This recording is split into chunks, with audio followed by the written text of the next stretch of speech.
Hello guys, तर स्वागत आहे तुमचं पुन्हा एकदा माझ्या नवीन ब्लॉगमध्ये। तर आज आपण आलो आहोत डीमार्ट येथे। तर चला आपण जाऊन पाहूया येथील आतमध्ये परिस्थिती। डीमार्टच्या आतमध्ये प्रवेश केल्यानंतर ग्राउंड फ्लोअरला तुम्हाला खाद्यपदार्थाचा सेक्शन भेटेल। इथे डाळी, चिप्स, बिस्किट्स, रोज लागणाऱ्या आहारातील पदार्थ तुम्हाला इथे भेटेल। त्यानंतर त्याच्या बाजूच्या सेक्शनमध्ये तुम्हाला शॅम्पू, निरमा या सर्व गोष्टी भेटतील। त्यानंतर ग्राउंड फ्लोअरच तुम्हाला चीज, दूध, पनीर, आईस्क्रीम्स या सगळ्या गोष्टी दिसतील, श्रीखंड। त्यानंतर बाजूच्या सेक्शनमध्ये लहान मुलांसाठी स्टेशनरी आहे, जसे कलर्स, पेन्स, पेन्सिल्स, बुक्स या सगळ्या गोष्टी तुम्हाला इथे पाहायला भेटतील। मला एक बॉटल हवी होती, तर मी इथे गेले। इथे लहान मुलांसाठी खूप छान छान अशा क्यूट अशा बॉटल होत्या, तर शेवटी मी एक बॉटल फिक्स केली।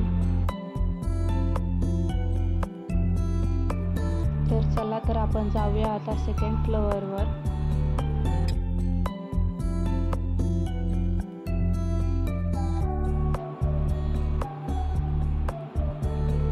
सेकंड फ्लोअरवर आल्यानंतर तुम्हाला इथे समोरच कपड्यांचं सेक्शन दिसेल।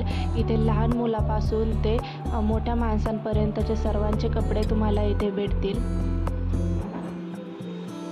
हे आहे किड्स सेक्शन, तुम्हाला इथे लहान मुलांचे कपडे भेटतील। डीमार्टमध्ये प्रत्येक वस्तूवर भरपूर अशा ऑफर्स आहेत।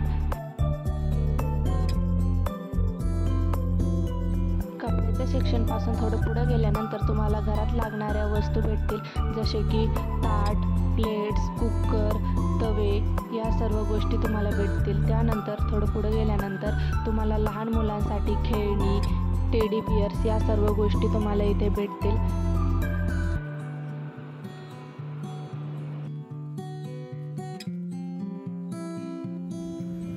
आता आपली शॉपिंग झाली आहे, तर आपण जाऊया आता घरी। तुम्हाला हा ब्लॉग कसा वाटला कमेंटमध्ये नक्की कळवा।